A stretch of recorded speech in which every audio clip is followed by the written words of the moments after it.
The weight of my world balanced precariously in plastic bags, cutting into my fingers as I shuffled toward the exit of Marino's grocery. Rain pattered against the storefront windows, turning the early evening sky into a watercolor of grays and blues.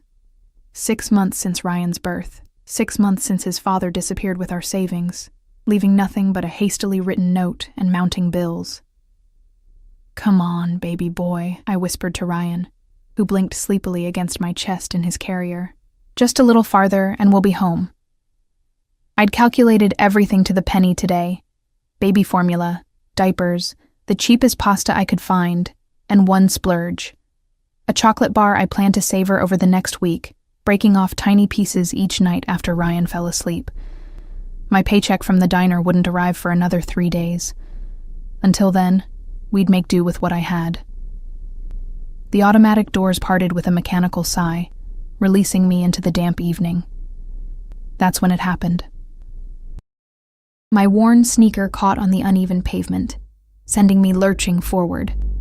I instinctively clutched Ryan tighter to my chest as the grocery bag slipped from my fingers. The sickening sound of glass shattering pierced the air. The pasta sauce I'd debated buying for 10 minutes before deciding we needed something other than butter on our pasta. "No, no, no," I gasped, watching helplessly as apples rolled across the wet pavement, milk pooled around my feet, and diapers scattered like fallen soldiers. Tears welled in my eyes as Ryan began to wail, startled by my sudden movement and the noise. That's when I noticed the car, a sleek black Bentley idling by the curb, its engine purring like a predator. Through the rain, I could make out the silhouette of a man standing beside it watching me. Something about his stillness, the way he observed without moving, sent a shiver down my spine that had nothing to do with the rain soaking through my thin jacket. "It's okay," I murmured to Ryan, rocking him gently as I knelt to salvage what I could. "We're okay." But we weren't. That pasta sauce represented 2 days of meals. The diapers were now soaking up puddle water. "Leave it." The voice slid through the air like smoke, deep and commanding. I froze, my fingers inches from a bruised apple. Slowly, I looked up. He stood over me, sheltered by a large black umbrella held by another man, tall, broad-shouldered, with a scar running along his jawline. But it was not this guard that captured my attention. It was the man before me, rain beaded on his immaculate charcoal suit, each droplet catching light from the store's fluorescent signs. His face seemed carved from stone. Sharp cheekbones, a strong jaw shadowed with precisely maintained stubble, and eyes so intensely blue they seemed to glow in the dim evening light. Young, perhaps early 30s, but with an air of authority that made him seem ageless. I said, "Leave it." He extended a hand toward me, not to help me up, but as a command to stay where I was. I found myself obeying without question as he turned to the guard. "Vito, take care of this." The man called Vito moved with surprising efficiency, snapping his fingers at 2 other men I hadn't noticed before, who emerged from the Bentley. They began collecting my scattered groceries, as the stranger knelt before me, his umbrella now sheltering both of us from the rain. "Are you hurt?" His voice was softer now, but no less commanding. "No," I stammered, clutching Ryan closer. "We're fine." "You don't have to. The child." His eyes, cold as winter, flicked to Ryan, whose cries had subsided to whimpers. "He's okay. Just startled." I tried to stand, but found myself pinned by his gaze. "Your name?" It wasn't a question. It was a demand. "Lily," I whispered. "Lily Winters." Something flickered in his eyes, recognition perhaps, but that was impossible. A man like him would never know someone like me. "And the child?" "Ryan. My son." I added the last part defensively, though I wasn't sure why. He nodded once, then straightened to his full height. "Vito, make sure Ms. Winters gets fresh groceries. Everything she needs." "Wait," I protested, struggling to my feet. "I can't accept." "You can and you will." His tone left no room for argument. "Vito will help you select what you need, and Sergio will drive you home afterward." "But I don't even know who you are," I said, finding a sliver of courage from somewhere. His lips curved into something too controlled to be a smile, but too warm to be a smirk. "Dante Ricci." He said it like I should recognize the name. And some part of me did.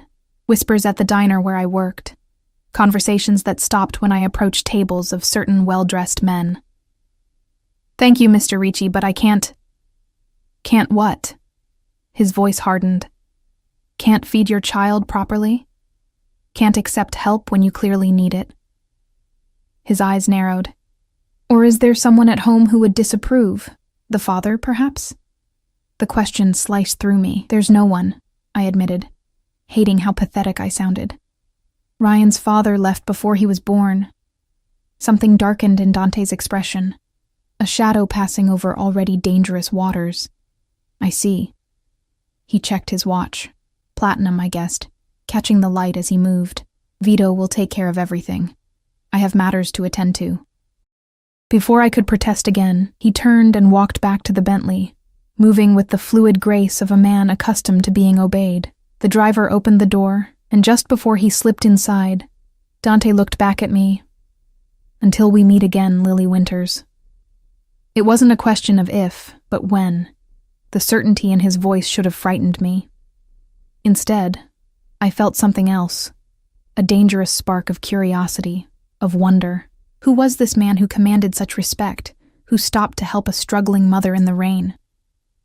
True to Dante's word, Vito escorted me back into the store.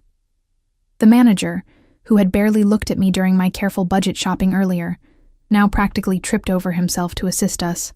"Anything Ms. Winters wants," Vito instructed, his voice gravelly and accented. "Mr. Ricci's orders." I found myself in a daze, pushing a cart through aisles I had avoided earlier. Vito watched silently as I hesitated over organic baby food. "Take it," he said, "and more. The good formula, too. I can't possibly repay. Mr. Ricci doesn't expect repayment." Something in Vito's tone suggested this was unusual, that Dante Ricci was not a man who gave without expecting something in return.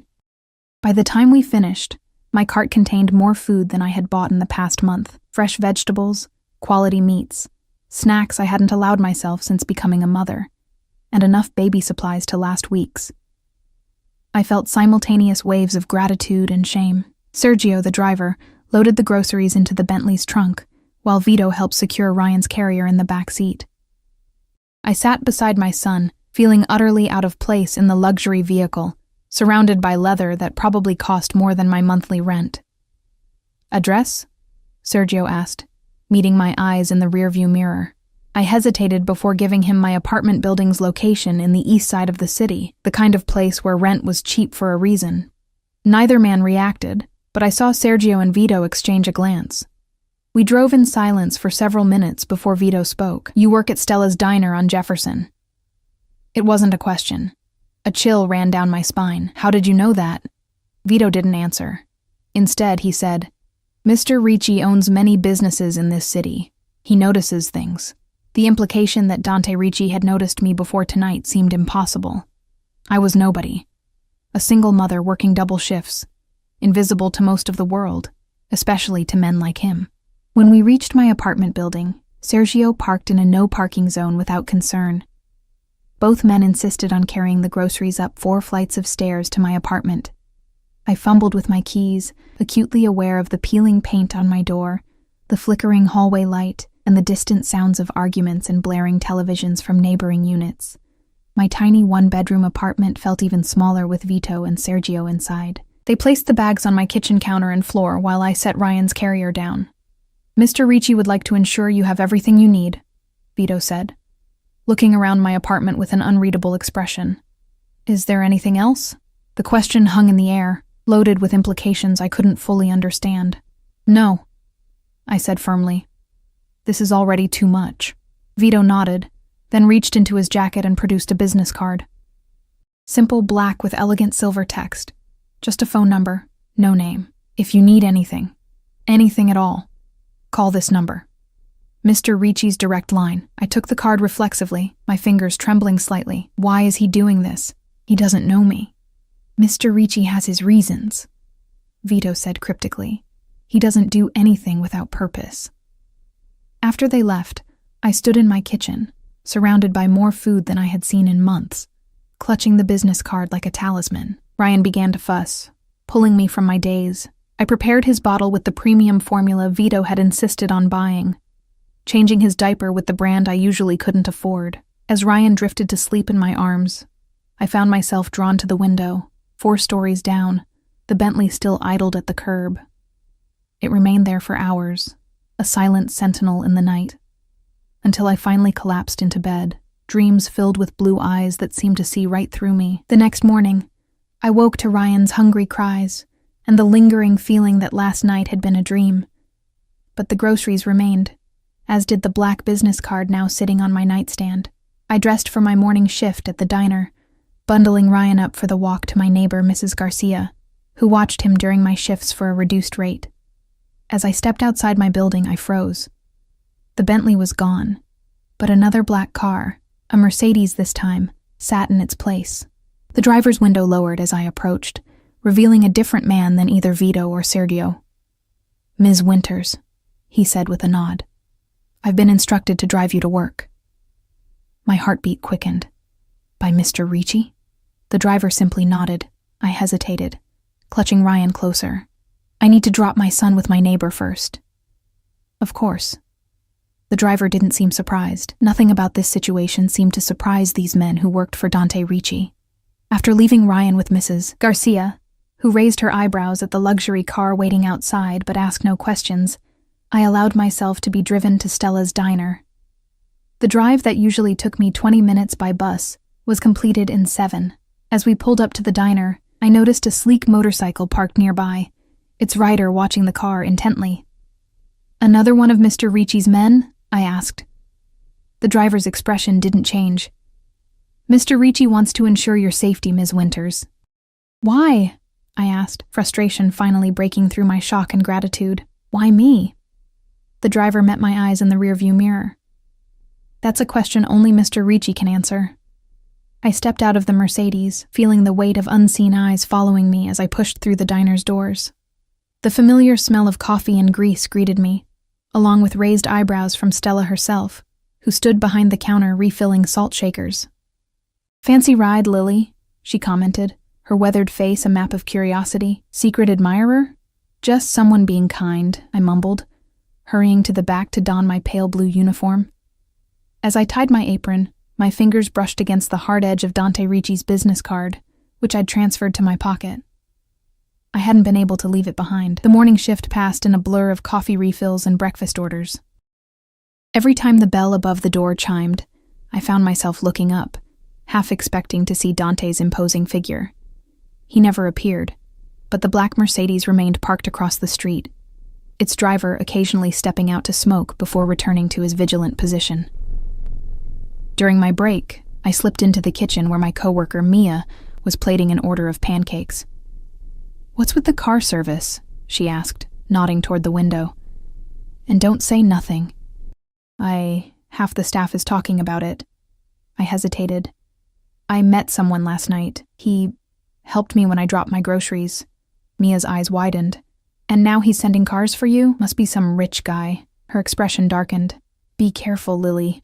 Men like that don't give without expecting something in return." Her words echoed Vito's implication from the night before, sending a shiver down my spine. "It's nothing," I insisted, though the weight of the business card in my pocket suggested otherwise. By the end of my shift, my feet ached and my head swam with questions. The Mercedes was still waiting when I emerged, the driver opening the door before I even reached the curb. "Mrs. Garcia's apartment," I directed, sinking into the leather seat. The same motorcycle I'd noticed earlier pulled away from its parking spot, following at a distance. The driver nodded. "Mr. Ricci also asked me to give you this." He handed back a thick envelope. My fingers trembled as I opened it, revealing a stack of crisp $100 bills. My throat tightened. There had to be thousands. Clipped to the money was a note on heavy cream stationery, written in bold, elegant script. "For the boy's needs. No discussion necessary. Dr." "I can't accept this," I said, my voice barely audible. The driver didn't respond, his eyes fixed on the road as if he hadn't heard me. The unspoken message was clear. This wasn't negotiable. When we reached my building, I tucked the envelope deep into my purse, collected Ryan from Mrs. Garcia, slipping her an extra 20 from my tip money for watching him longer than usual, and retreated to my apartment. That night, after Ryan was asleep, I sat at my small kitchen table, staring at the money and the business card. Everything inside me screamed that I should return both, that nothing good could come from accepting such generosity from a stranger, especially one who moved through the world with an entourage of watchful guards. Yet another voice whispered of Ryan's future, of the opportunities this money could provide. A better apartment, proper daycare, maybe even college savings. I picked up my phone 3 times to dial the number on the card. 3 times I set it down again. On the 4th attempt, I pressed call before I could change my mind. It rang only once. Lily. His voice slid through the phone like warm honey over broken glass. Sweet, yet sharp enough to cut. My breath caught. He had known it was me, even though I'd never given him my number. Mr. Ricci. Dante, he corrected. What can I do for you, Lily Winters? The formal use of my full name sent an unexpected shiver through me. The money, I said. I can't accept it. A pause, then a soft chuckle that didn't sound amused. Yet you haven't returned it. Heat flooded my cheeks. I'm trying to. That's why I called. Are your needs met? He asked, ignoring my protest. Yours and the child's? That's not the point. It is precisely the point, he interrupted, his voice hardening. Answer the question, Lily. I swallowed, tension coiling in my stomach. Yes, more than met, but then the matter is settled. His tone softened slightly. I dislike waste, Lily. Use what I've given you for your son. Consider it an investment in his future. Why? I asked, the question that had been burning inside me all day finally escaping. Why me? Why Ryan? Silence stretched between us, punctuated only by his measured breathing. Let's discuss it in person, he finally said. Tomorrow evening? I'll send a car at 7. My pulse quickened. I can't. I have Ryan, and arrangements will be made for the child, he said, as if solving a simple logistical problem. Unless you don't trust me, the question hung in the air, loaded and dangerous. Did I trust him? This stranger who had appeared in my life like a storm, upending everything. I don't even know you, I whispered. Then tomorrow is your opportunity to remedy that. His voice had regained its smooth quality. 7 o'clock, Lily. Wear the blue dress in the back of your closet. The one you've been saving for a special occasion. My blood ran cold. How do you know about that dress? The line went dead. I sat frozen, phone clutched in my trembling hand. How could he possibly know about the dress? My one luxury, purchased before Ryan was born, before his father had cleaned out our accounts. I hadn't worn it since, saving it for a day when things might be better. Sleep eluded me that night. I checked the locks 3 times, peered through the blinds at the street below where the black car remained, its presence both threatening and strangely comforting. The next morning brought no Mercedes, but when I stepped outside with Ryan, the motorcycle was there, its rider giving me a subtle nod. The message was clear. I was still being watched.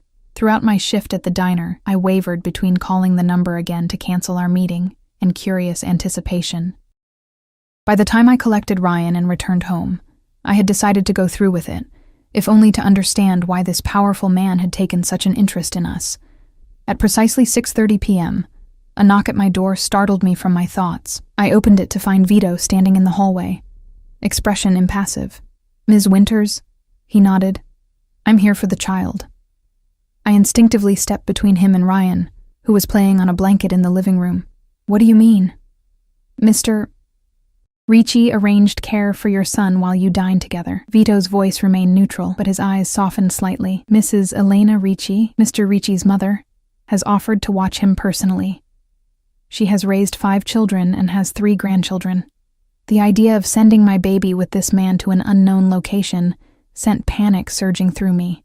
No, absolutely not. If Ryan can't come with me, then I'm not going. Vito's expression didn't change, but he stepped back, speaking quietly into a phone I hadn't noticed in his hand. After a brief exchange in rapid Italian, he returned his attention to me. Mr. Ricci suggests a compromise. His mother will come here to watch the child. You can meet her before you leave." Before I could respond, the distant ding of the building's elevator announced another arrival. Moments later, an elegant woman in her 60s appeared beside Vito. Her silver-streaked dark hair was swept into a perfect chignon, and she wore a simple but clearly expensive burgundy dress. Despite her refined appearance, her smile was warm as she extended her hand to me. "Lily, yes? I am Elena. Dante has told me about you and your piccolo bambino." Her accent was thicker than Dante's, her manner far more approachable. "May I come in?" Something about her kind eyes broke through my defenses. I stepped aside, allowing her into my humble apartment. She immediately spotted Ryan and her face lit up. "Ah, che bello." She knelt beside him with a grace that defied her age. Ryan, usually wary of strangers, looked up at her with curious eyes. Elena reached into her purse and produced a small wooden toy, a hand-carved car that looked both old and well-loved. "For the little one," she explained, placing it before Ryan, who immediately reached for it.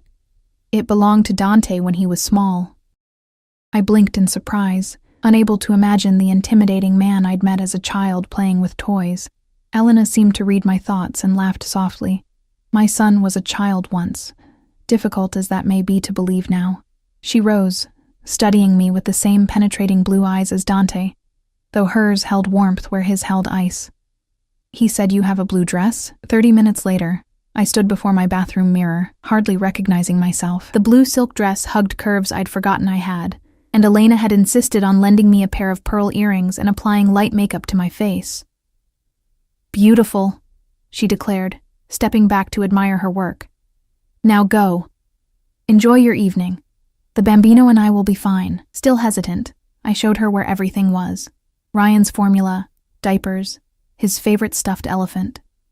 She listened patiently, though I suspected she knew more about childcare than I ever would. "Lily," she said gently, catching my hand as I fussed over Ryan one last time.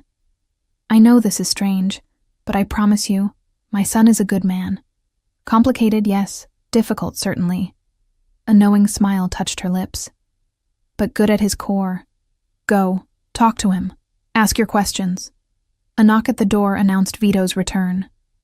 With a final kiss to Ryan's forehead, I gathered my courage and left my son in the care of a woman I'd just met, the mother of a man who both intrigued and terrified me. The Bentley waited downstairs, but instead of Sergio, Dante himself sat in the back seat. He stepped out as I approached, his eyes traveling over me in a way that made heat rise to my cheeks. "The dress suits you," he said quietly, opening the car door. As I knew it would, I slid into the vehicle, hyper-aware of his presence as he settled beside me. He wore another impeccable suit, this one a deep navy that made his eyes appear even more intensely blue. The scent of his cologne, something woody and expensive, filled the small space between us. "Where are we going?" I asked as the car pulled away from the curb. "Somewhere private," he replied, his gaze fixed on my face, "where we can talk without interruption." The city lights blurred past the window as we left my neighborhood behind, traveling into districts I rarely visited, areas where penthouses overlooked the river and restaurants didn't display prices on their menus. "My mother likes you," he said, after several minutes of charged silence. "She's a good judge of character. She seems kind," I replied carefully. "Unlike—" I stopped myself, but his raised eyebrow prompted me to continue.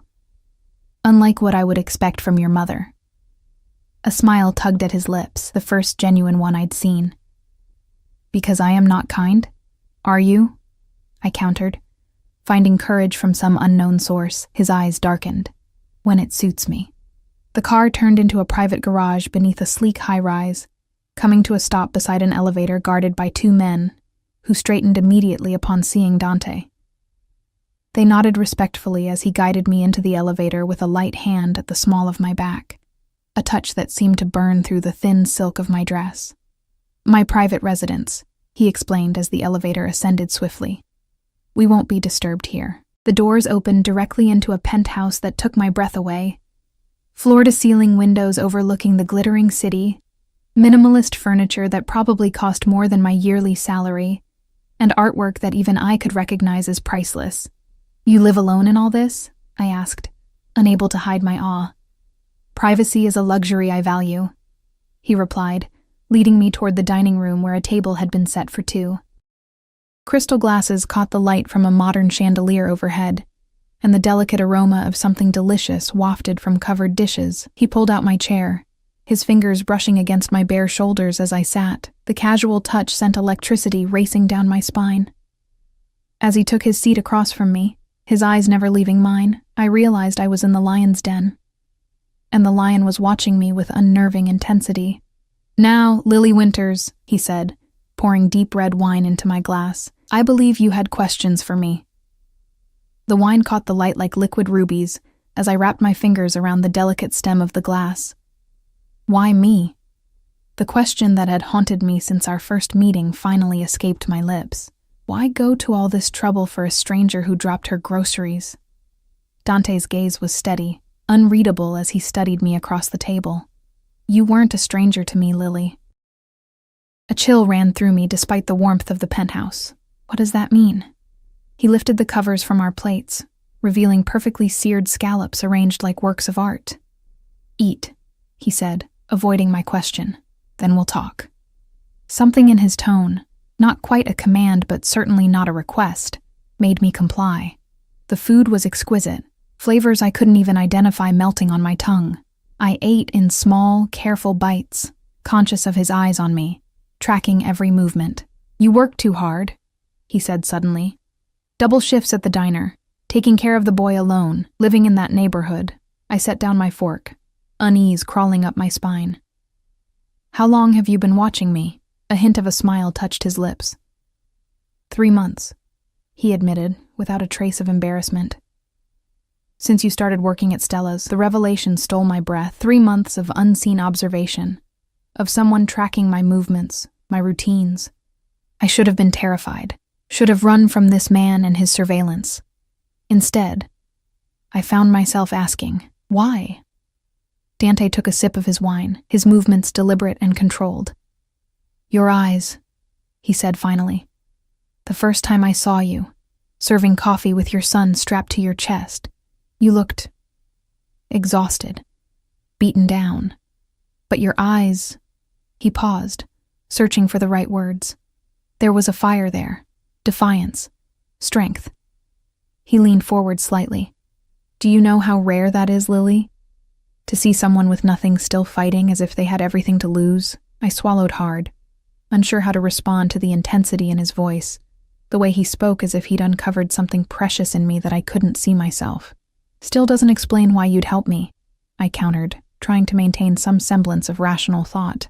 "Rich men see struggling single mothers every day. They don't usually send cars or $1,000 grocery deliveries." A shadow crossed his face. "No, they don't." He set down his glass with precision. "My father was not a good man, Lily. Powerful, yes. Respected, certainly. But not good." The abrupt change of subject disoriented me. "What does your father have to do with this?" "My mother was 17 when she met him. A waitress in his favorite restaurant." Dante's eyes had turned distant, focused on something I couldn't see. "He pursued her relentlessly. When she became pregnant with me, he married her, but kept her like a bird in a gilded cage. She had every luxury but freedom. Understanding began to dawn. You think I'm like your mother?" His attention snapped back to me, sharp and focused. "No. You're stronger than she was." She never fought back. Before I could process his words, he stood and walked to a sideboard, returning with a manila folder that he placed between us on the table. "Open it," he instructed, refilling my wine glass. With trembling fingers, I lifted the cover. Inside were photographs and documents, bank statements, a lease agreement, medical records. My throat closed as I recognized the name on them. Jason Miller, Ryan's father. "How did you get these?" I whispered, leafing through evidence of the life Jason had built after abandoning us. A new apartment in another city, a job at a financial firm, even a dating profile where he described himself as single with no baggage. "I have resources," Dante replied simply. "When I saw you that first day at the diner, I became curious. So I looked into your situation, found the boy's father." Anger flared in my chest, not at Dante, but at Jason, smiling in these photos as if he hadn't left his pregnant girlfriend destitute. Why show me this? To hurt me? To explain, Dante corrected. The man who abandoned you and your son works for Castellano Financial Group, a company owned, through several shells, by my family. The implication hit me like a physical blow. You're his boss? Indirectly? Dante's expression hardened. A man who betrays his family, who leaves his child. He stopped, composing himself. Such a man has no honor, no integrity. He cannot be trusted in business either. A cold realization washed over me. What did you do to him? Nothing he didn't deserve, Dante said, his voice suddenly gentle. But nothing you need to concern yourself with. He won't be troubling you again, but he will be providing for his son, as he should have from the beginning. I stared at the folder, emotions warring inside me. Relief that Ryan would have support, confusion about Dante's involvement, fear of what nothing he didn't deserve might mean in the vocabulary of a man like Dante Ricci. I don't understand, I admitted. You did all this, investigated him, me, arranged child support, before you even spoke to me? Why not just introduce yourself at the diner? Dante came around the table, his movements fluid and predatory. He took the seat beside me rather than across, close enough that I could feel the heat radiating from his body. Would you have accepted my help if I'd simply approached you? Or would you have seen a wealthy man offering assistance and assumed the worst about his intentions? I couldn't deny it. I would have rejected any offer from him, would have seen it as charity at best, something more sinister at worst. You didn't give me a choice, I pointed out, trying to ignore how his proximity made my pulse quicken. The groceries, the car service, this dinner, you decided all of it. Yes. No apology, no justification, just that single word, as if my observation merely confirmed what he already knew. And what happens now? I asked, setting down my wine glass to hide the trembling of my fingers. More surveillance? More uninvited interventions in my life? His hand covered mine on the table, warm and unexpectedly gentle. What happens now is your choice, Lily. For the first time since we met. The touch of his skin against mine sent sparks racing up my arm. I should have pulled away, but found myself frozen, captivated by the intensity of his gaze. What are my options? My voice emerged as barely more than a whisper. Option 1, he said, his thumb tracing small circles on my wrist that made it difficult to concentrate. You leave here tonight, return to your son, and continue your life. The child support payments will arrive monthly. The car service will remain available to you, though you need never use it. My men will ensure your neighborhood becomes safer, though you'll never see them. Your life improves, but remains your own. The offer was generous beyond imagining, financial security without obligation. Yet the thought of returning to my lonely existence after glimpsing his world left an unexpected hollowness in my chest. And option 2? I asked, my mouth suddenly dry. Dante's eyes darkened. You allow me into your life. Not just as a benefactor, but as, he hesitated, searching for the right word, as someone who cares for you and your son's well-being, someone who wants to see you thrive, not merely survive. Someone who watches from afar? I challenged, finding a spark of the defiance he claimed to admire. A smile touched his lips, genuine this time, transforming his severe features into something devastatingly handsome. No. Someone present. Someone involved. The implication hung in the air between us, charged with possibilities I hardly dared consider. Why would you want that? You could have any woman. Women without the complications I bring. I don't want any woman, he said simply. I want you. The directness of his statement stole my breath. You don't even know me. I know enough. His hand tightened slightly around mine. I know you work until your feet bleed rather than accept handouts. I know you read to your son every night, even when you're exhausted. I know you save the crusts from your sandwiches at the diner because you can't bear waste. Each observation was like a key unlocking parts of myself I hadn't realized anyone had noticed. That's not knowing me, I whispered. That's watching me. Then let me know you, Lily Winters. His voice had dropped to a low, hypnotic cadence, Let me learn what makes you smile, what brings you joy, what you dream of in those quiet moments when you think no one sees. Warning bells clamored in my mind, reminding me that I sat in the home of a man who admitted to having me followed, who spoke of honor and consequences in the same breath, whose very name caused hardened men to snap to attention. Yet beneath the fear lay something else. A dangerous, exhilarating curiosity about what life might be like in Dante Ricci's orbit. "And what would I be to you?" I asked, forcing myself to meet his gaze. "A project? A possession?" Something flashed in his eyes, approval, perhaps, at my directness. "Neither. You would be," he broke off, then continued with careful precision. "You would be someone I protect, someone I provide for, someone under my care. Not an equal," I noted. "Few people are my equal, Lily," he said without arrogance, merely stating what he believed to be fact. "But you would be respected, valued." I stood abruptly, needing distance to clear my head from the intoxicating combination of his proximity, his words, and the wine warming my veins. I walked to the wall of windows, gazing out at the glittering city below. "I hardly know you," I said to my reflection in the glass. "You could be dangerous."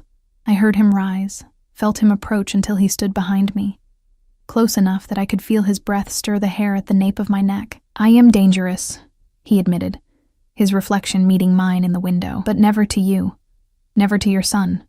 Why should I believe that? Because I give you my word." He spoke as if this settled the matter completely.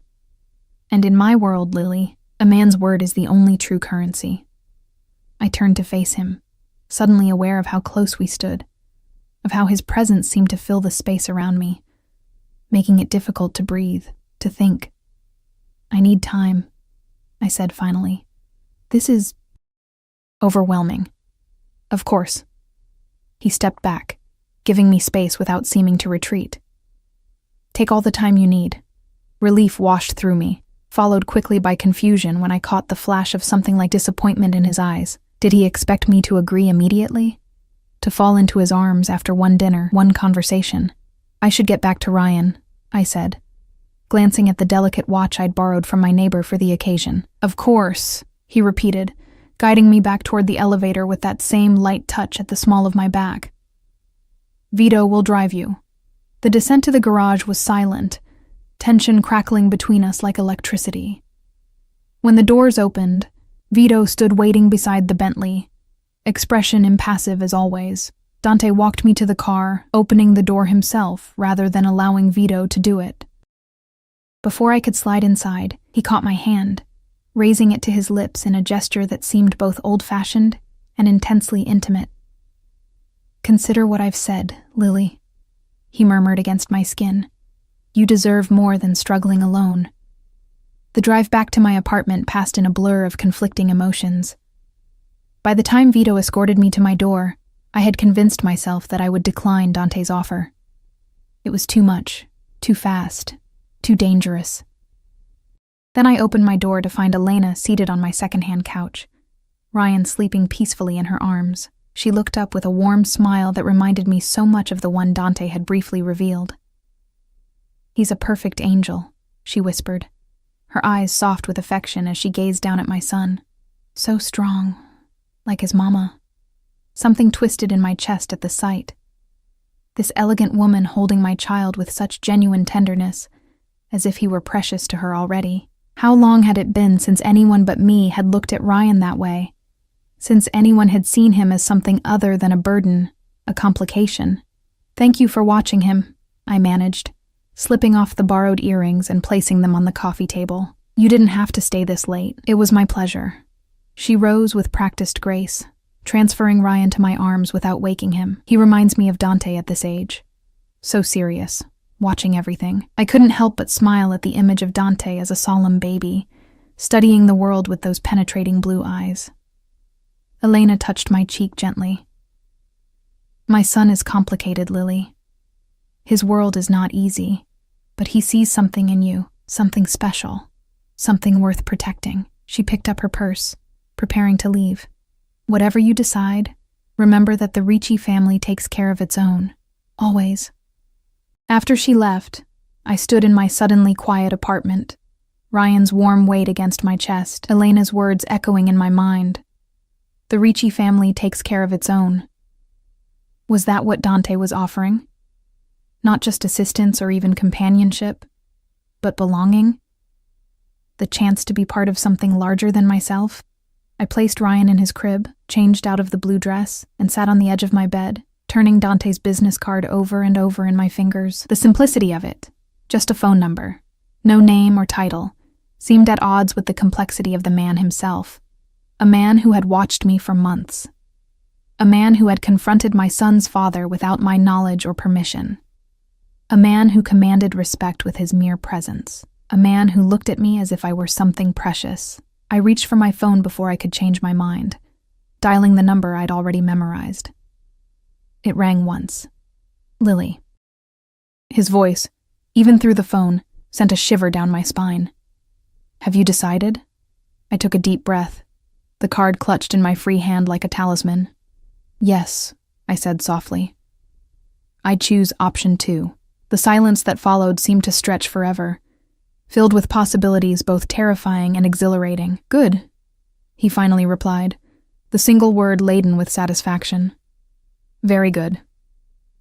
The week that followed passed in a whirlwind of changes. The morning after our dinner, a team of security experts arrived at my apartment building to install a state-of-the-art system in my unit. By afternoon, workers were replacing my worn furniture with pieces that somehow matched my taste exactly, comfortable yet elegant. Nothing flashy or ostentatious. Mr. Ricci was very specific, explained the decorator. A petite woman with a French accent who introduced herself simply as Claudette. Comfortable for the baby, practical for you, but quality everything. I watched, overwhelmed, as my shabby apartment transformed. The ancient refrigerator was replaced with a sleek stainless steel model. The lumpy mattress where Ryan and I slept gave way to a plush queen-size bed, with a beautiful wooden crib beside it. Even the bathroom received an upgrade, with heated tiles and fluffy towels that felt like clouds. Through it all, Dante himself remained absent, though his presence was felt in every careful selection, every considerate detail. A bookshelf appeared, filled with the classics I'd once mentioned loving in college. Ryan's crib came with a mobile of stars and planets. How had Dante known my son was fascinated by the night sky? Each night, precisely at 9, my phone would ring. Tell me about your day, Dante would say, his voice a warm caress in the darkness of my new bedroom. And I would, recounting small moments with Ryan, interactions at the diner, my thoughts on books I was reading from the new shelf. He listened with an intensity that made me feel seen in a way I never had before. He asked questions that showed he remembered every detail I shared, building a map of my life, my mind, my heart. On the 5th night, as our call drew to a close, I gathered my courage. When will I see you again? His chuckle sent warmth spreading through me. I've been giving you space, Lily. Time to adjust. I'm adjusted, I said, surprising myself with my boldness. I'd like to see you. Tomorrow, then, he replied, satisfaction evident in his tone. I'll come for you after your shift. There's someone I want you to meet. Curiosity burned in me. Who? My family, he said simply. Sunday dinner is a tradition. My mother has been asking when she'll see you and Ryan again. Fear and excitement tangled in my chest. Meeting his family meant stepping further into his world, a world I still understood so little about. Will I fit in? I asked, hating the vulnerability in my voice. You'll be perfect, he assured me. Just be yourself. That's who they want to meet. After we hung up, I lay awake for hours, staring at the ceiling, wondering what I'd gotten myself into. Dating a normal man would be complicated enough as a single mother, but Dante Ricci was far from normal, with his drivers and security teams, his penthouse and business empire. And there was still the question of exactly what that empire entailed. I wasn't naive. The way people responded to him, the power he wielded, the casual mention of family businesses. It all pointed to connections I wasn't sure I wanted to understand. The next day at work, I found myself watching the clock, anticipation and anxiety building with each passing hour. Mia caught me checking my reflection in the chrome of the coffee machine for the 3rd time. Hot date? She teased, bumping my hip with hers as she reached for a mug. "Something like that," I admitted, feeling my cheeks flush. Her smile faded slightly. "It's him, isn't it? The guy with the cars and the money. I've seen his men around, watching the diner." I nodded, unable to deny it. Mia leaned closer, lowering her voice. "Lily, I've heard things. About the Ricci family." A chill ran through me despite the heat of the kitchen. "What things?" She glanced around nervously. "They're connected, you know. Old money, old power, not all of it clean." She squeezed my arm. "Just be careful, okay? Men like that, they own things. People." Before I could respond, the bell above the door chimed. Instead of Vito or Sergio, Dante himself stood in the entrance, commanding the attention of every person in the diner without saying a word. He wore a charcoal suit that fit him perfectly. No tie. The top buttons of his crisp white shirt undone just enough to hint at the strong column of his throat. My heart stuttered in my chest as his eyes found mine instantly, as if drawn by some magnetic force. The hint of a smile touched his lips. A private gesture meant only for me. "Your guy's here," Mia whispered, giving me a gentle push. "Go. But remember what I said." I untied my apron with trembling fingers, suddenly conscious of my worn uniform, the coffee stain on my sleeve, my hair pulled back in a simple ponytail. Dante didn't seem to notice any of it as I approached. His gaze remained fixed on my face, intense and appreciative. "Lily," he said, my name on his lips sounding like something precious. "Ready to go?" I nodded, acutely aware of the eyes following us as we left the diner, of Stella's raised eyebrow and knowing smile, of Mia's worried frown. The Bentley waited outside, but Dante surprised me by opening the passenger door of a sleek black Ferrari parked behind it. "Just us today," he explained, helping me into the low-slung seat. "I thought you might enjoy the drive." The interior smelled of expensive leather and his cologne. As he slid into the driver's seat beside me, the space suddenly felt intimate, charged with an electricity I couldn't ignore. "I've never been in a car like this," I admitted, as the engine purred to life. He smiled, a real smile that transformed his severe features into something breathtaking. "There will be many firsts for us, Lily." The promise in his words sent a shiver down my spine. He drove with the same confident precision with which he seemed to do everything, navigating through the city traffic before hitting the coastal highway that wound along the shore. "Where are we going?" I asked, watching the scenery blur past. "My family home," he replied, one hand resting casually on the steering wheel, the other reaching across to take mine. Outside the city, the casual touch of his fingers interlaced with mine felt more intimate than any kiss. I found myself studying his profile as he drove, the strong line of his jaw, now relaxed in a way I hadn't seen before, the slight curl of his hair at the nape of his neck, the tiny scar near his temple that I hadn't noticed during our dinner. "You're staring," he observed, glancing at me with amusement. "I'm trying to figure you out," I admitted. He laughed softly. "And your conclusion so far?" I hesitated, then decided on honesty. "You're not what I expected." "What did you expect?" "Someone colder, more intimidating." His thumb traced patterns on my palm that made it difficult to concentrate. "I can be both of those things when necessary," he said quietly, "but not with you. Never with you." After about 40 minutes, we turned onto a private drive lined with ancient oak trees. At the end stood a sprawling Mediterranean-style villa, warm terracotta walls glowing in the late afternoon sun, surrounded by meticulously landscaped gardens. "This is where you grew up?" I asked, awed by the beauty and obvious wealth surrounding us. Dante nodded, helping me from the car. The Ricci family home for 3 generations. Security was visible but discreet. Men stationed at various points around the property acknowledged Dante with respectful nods as he guided me toward the house, his hand at the small of my back in what was becoming a familiar gesture. The front door opened before we reached it, revealing Elena Ricci with a warm smile that immediately put me at ease. "Lily, and where is the little one?" she asked, embracing me as if we were old friends. "Mrs. Garcia is watching him," I explained. I thought this first meeting might be easier without a baby in the mix. Next time, you bring him, she insisted, linking her arm through mine and leading me into a soaring entryway. And call me Elena, please. Mrs. Ricci makes me feel ancient.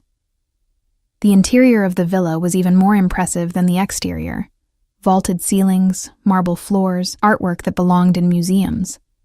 Yet it felt lived in, comfortable in a way Dante's sleek penthouse did not. Family photos lined the hallways, fresh flowers brightened every room, and the delicious aroma of home cooking permeated the air. Elena led us to a sunlit terrace overlooking the ocean, where several people were already gathered. A distinguished older man with salt and pepper hair rose as we approached, his resemblance to Dante unmistakable, despite the decades between them. Papa, this is Lily. Elena introduced me. Lily, my husband, Antonio. Antonio Ricci took my hand between both of his, studying me with the same penetrating gaze as his son. So you're the one who has captured my son's attention, he said, his accent thicker than Dante's. Welcome to our home. One by one, I was introduced to the rest of the family, Dante's younger sister Sofia and her husband Marco, his older brother Salvatore with his wife Isabella and their twin boys, and his youngest brother Gabriel, who greeted me with a teasing smile and a whispered, "Finally, someone who might make my brother smile." Throughout the introductions, Dante remained close, his hand never far from mine, his eyes tracking my reactions. I could feel his tension, his concern about how I would respond to his family, and they to me. But my worries about fitting in quickly dissolved as Elena insisted I help her in the kitchen, where she promptly handed me a glass of wine and put me to work chopping herbs. Sofia joined us, regaling me with embarrassing stories from Dante's childhood that had me laughing until tears formed. He was always so serious, Sofia confided, casting a glance toward the terrace where Dante stood with his father and brothers, deep in conversation. Even as a boy, taking responsibility for everything and everyone. He still is, Elena agreed, stirring a pot of sauce that smelled divine. But when he speaks of you, Lily, something changes, a lightness I haven't seen in him for many years. I flushed, unsure how to respond to the implication that I had somehow affected this powerful, controlled man. We hardly know each other, I demurred. Sometimes time is irrelevant, Elena said with the certainty of someone who had lived enough to know. When it's right, it's right. Dinner was served at a long table beneath a pergola draped with fairy lights, the ocean providing a spectacular backdrop. Course after course of traditional Italian cuisine appeared, each more delicious than the last.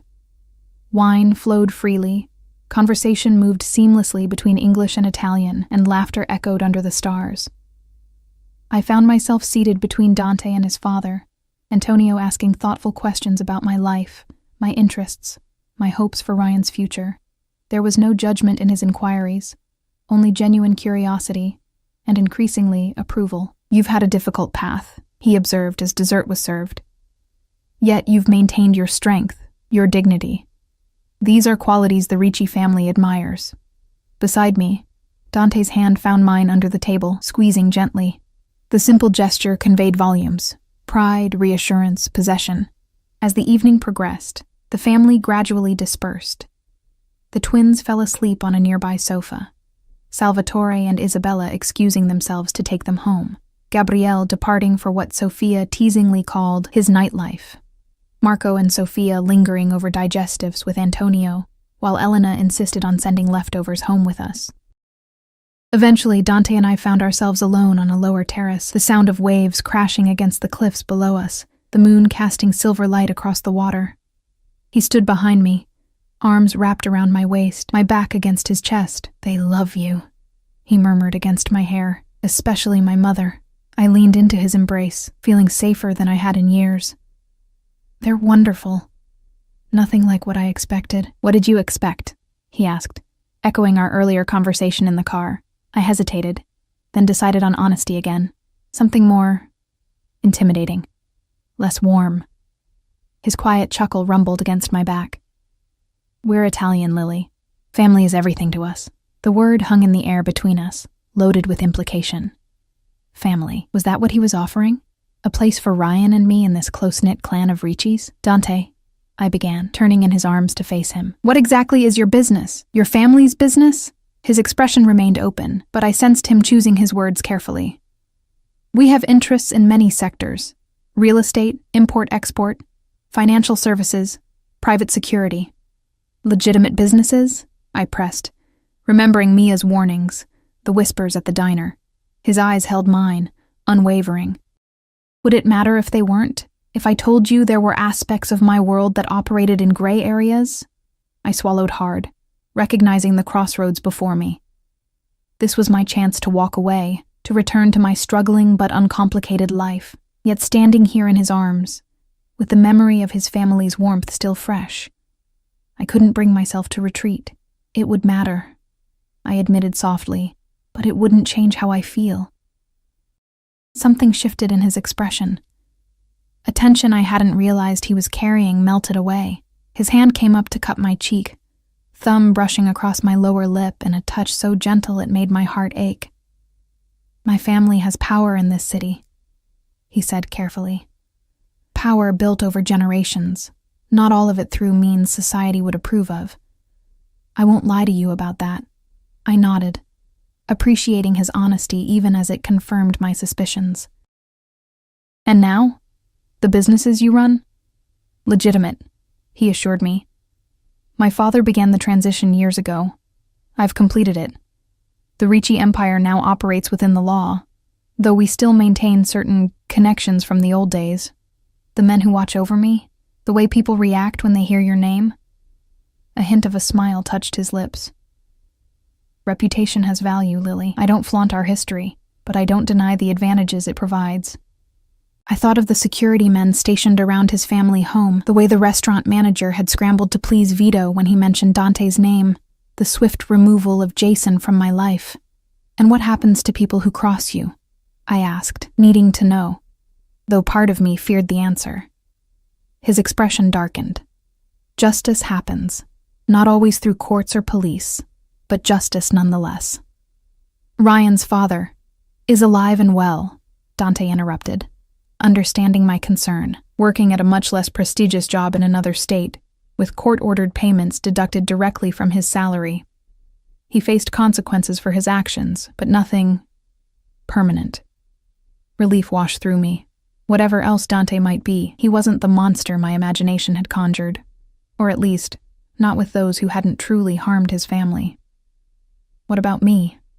I asked, my voice barely above a whisper. What happens if I cross you? Pain flashed in his eyes. You could never cross me, Lily, and I would never harm you. Not for any reason. Not for any price. His hands framed my face with exquisite tenderness. You and Ryan are under my protection now. That means something different in my world than it might in yours. What does it mean? It means you're mine to care for. Mine to protect. Mine to... He hesitated, then continued with a fierce intensity that stole my breath. Mine to love, if you'll allow it. The word hung between us, unexpected and powerful. Love.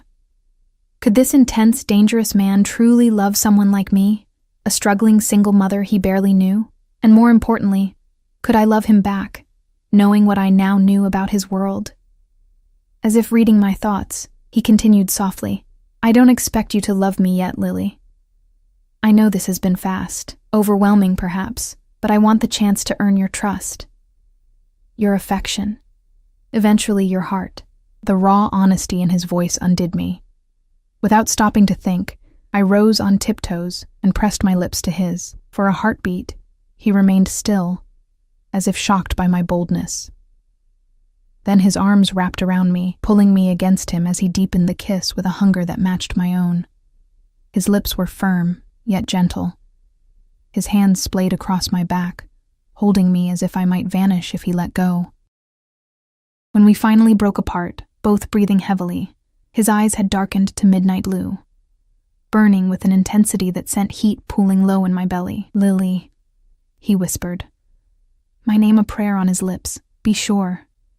Be very sure this is what you want. Because once you're truly mine, I won't let you go. The possessiveness in his words should have frightened me. Instead, it ignited something primal within me, a longing to be claimed, to belong to someone who would fight for me, protect me, treasure me. I'm sure, I whispered back, and saw something wild and beautiful break free in his expression. This time when he kissed me, All gentleness was gone, replaced by passionate need. His hands tangled in my hair, angling my head to deepen the kiss further. I clutched at his shoulders, lost in the sensation of being completely enveloped by him, his scent, his taste, his strength surrounding me. A discreet cough from the doorway broke the spell. We turned to see Vito standing there, expression carefully neutral. "Sir, the car is ready whenever you and Ms. Winters wish to depart." Dante nodded, keeping one arm firmly around my waist. "We'll leave shortly, Vito. Thank you." After Vito disappeared, Dante pressed his forehead against mine, our breathing gradually slowing. "I should take you home," he said, though his tone suggested it was the last thing he wanted. "You need to get back to Ryan." The mention of my son brought reality crashing back. "Yes," I agreed reluctantly. "Mrs. Garcia can't stay too late." As we walked back through the house to say our goodbyes, Elena caught me in a warm embrace. "You'll come again," she said. Not a question, but a statement of fact. "And bring the little one next time. Sunday lunches are family tradition, family." The word resonated through me as we drove back toward the city, Dante's hand resting on mine. Was I really considering bringing Ryan into this world? Allowing him to grow up surrounded by the complicated legacy of the Ricci name? "You're thinking too hard," Dante observed, glancing at me as we approached the city limits. "Just processing," I admitted. "This is a lot to take in." He squeezed my hand gently. "One day at a time, Lily. We have all the time in the world." When we reached my apartment building, he insisted on coming upstairs with me. Mrs. Garcia, a knowing smile on her face, accepted his generous payment for the extra hours without comment, merely whispering to me, "He's handsome, your new friend, and he looks at you like you hung the moon." After she left, Dante moved through my upgraded apartment with the satisfaction of someone inspecting his work. "Better," he murmured, noting the new security panel by the door, the comfortable furniture, the stocked refrigerator. "But not good enough. Not for you and Ryan." I checked on my sleeping son, my heart melting at the sight of him clutching the wooden car Elena had given him. When I returned to the living room, I found Dante studying the few photos I had displayed, mostly of Ryan, one of my parents who had died in a car accident during my senior year of college, leaving me alone in the world. "He looks like you," Dante said softly, tracing Ryan's face in one of the pictures. "Your eyes, your determination. Everyone says he looks like his father," I replied, surprised. Dante shook his head. "No. He's yours in all the ways that matter." He turned to me, his expression suddenly serious. "I want to take care of both of you, Lily. Properly." Something in his tone set my pulse racing. "What does that mean?" He crossed to where I stood, taking both my hands in his. "Move in with me. You and Ryan. Not to the penthouse. It's not suitable for a child. I have a house in the Westwood neighborhood. Space, gardens, security, a proper home." The offer stole my breath. "Dante, we've known each other for what? A week? That's too fast." "Is it?" he challenged gently. "When something is right, why wait? You said yourself that you're sure about us. About being together, yes," I clarified. "Not about moving in immediately. What would people think?" A slight frown creased his brow. "Does that matter to you? What others think?" I thought about it honestly. Not for myself, but for Ryan. I don't want him growing up with people whispering about his mother. Understanding softened Dante's expression. "Then we'll do this properly, in stages." He brushed a strand of hair from my face. "I'll court you, Lily Winters, like a gentleman. Dinners, outings with Ryan, family Sundays. We'll let the world see that this isn't some passing fancy." Relief washed through me. "Thank you for understanding." His smile was gentle. "I want you comfortable, not pressured. But know this." His voice dropped to a husky whisper. "You and Ryan are already mine in my heart. The rest is just formality." The possessive declaration sent warmth spiraling through me. He sealed it with a kiss that started gentle, but quickly blazed into something more urgent.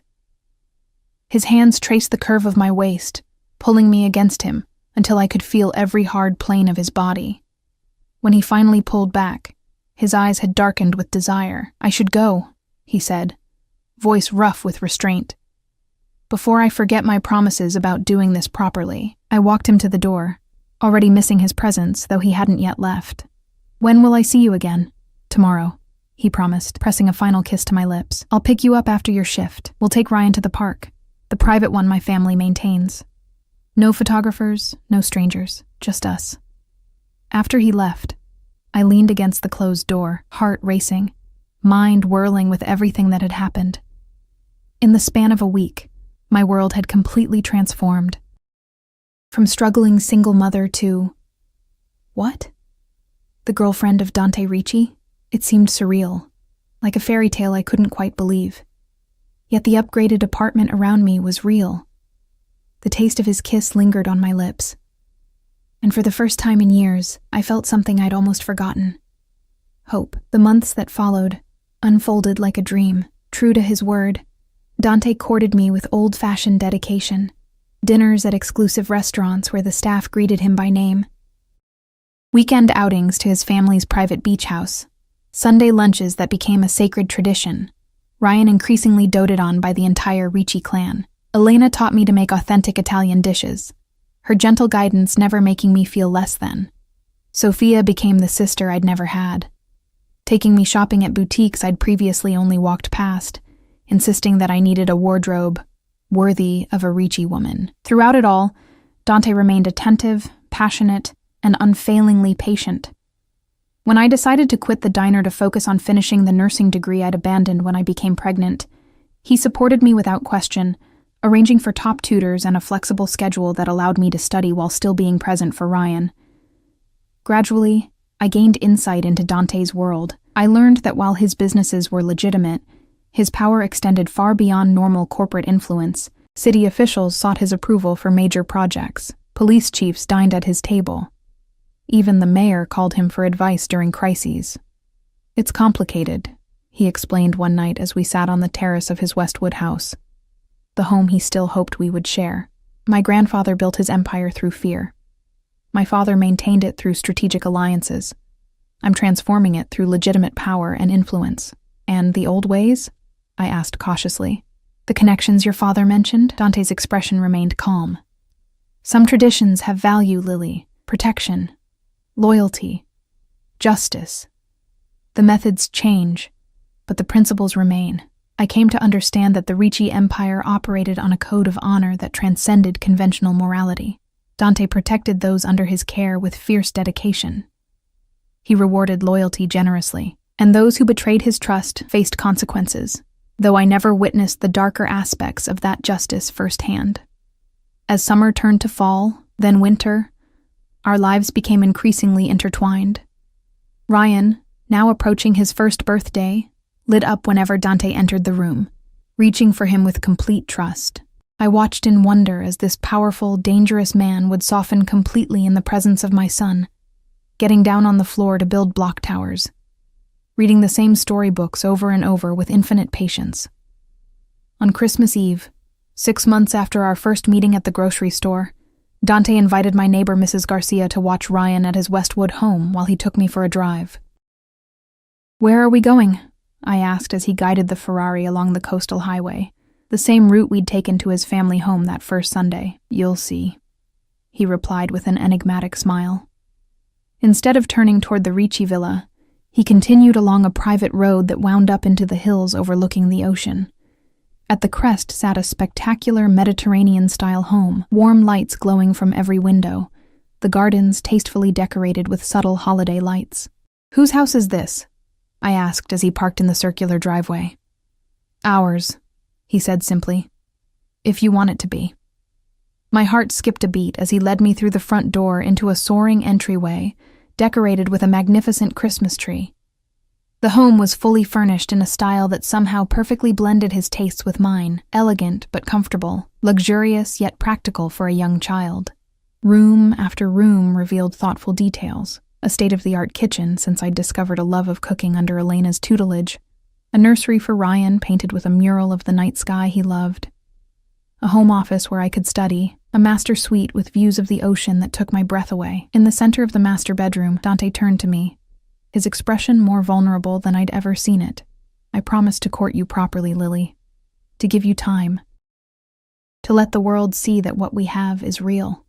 He took my hands in his. 6 months have passed, 6 months of falling more deeply in love with you and Ryan every day. My heart thundered in my chest as he lowered himself to one knee, producing a velvet box from his pocket. I know what I am, he said softly. I know the complications my name brings. But I also know that I love you with everything I am. You've brought light back into my life. He opened the box to reveal a stunning emerald-cut diamond. Lily Winters, will you marry me? Will you and Ryan become Ricci's in name as well as in my heart? Tears blurred my vision as I gazed down at this powerful man kneeling before me, offering me not just a ring but a future, a family, a place to belong. Yes, I whispered, my voice breaking with emotion. Yes, Dante. As he slid the ring onto my finger, then rose to capture my lips in a kiss that promised forever, I knew that my life had changed irrevocably that rainy evening at Marino's grocery. What had seemed like the worst moment, dropping my precious groceries, exposing my vulnerability to the world, had actually been the beginning of something beautiful. 6 months ago, I had been a struggling single mother, invisible to most of the world. Now, I was the future Mrs. Ricci, loved fiercely by a man who commanded respect throughout the city, embraced by a family who had welcomed me and my son without hesitation. We'll live here? I asked when we finally broke apart, my hand caressing his cheek. If you like it, he confirmed. Though the penthouse and the family villa are always available to us. I looked around at the beautiful home he had created for us, for our family. It's perfect. Later that night, after returning to the Westwood house where Ryan slept peacefully, unaware of how his world had just changed, Dante and I stood on the balcony, champagne in hand. His family would arrive in the morning for Christmas celebrations, eager to hear our news, though Elena had surely guessed it already. Any regrets? He asked, his arm around my waist, my head resting on his shoulder. I thought about the path that had led me here, the struggles, the fears, the moment of desperation in the rain that had brought this extraordinary man into my life. Not one, I said, tilting my face up to his. Every step brought me to you, his smile, the real one, warm and open, that he showed only to me and Ryan, lit up his face. And to think it all began with spilled groceries. As he lowered his lips to mine, sealing our future with a kiss that held both tenderness and passion, I silently thanked the universe for that rainy evening, for my worn sneaker catching on uneven pavement, for the chance encounter that had changed everything. In Dante's arms, I had found not just security, but a love powerful enough to transform both our lives, and as his future wife, as part of the Ricci family, I would never again stand alone.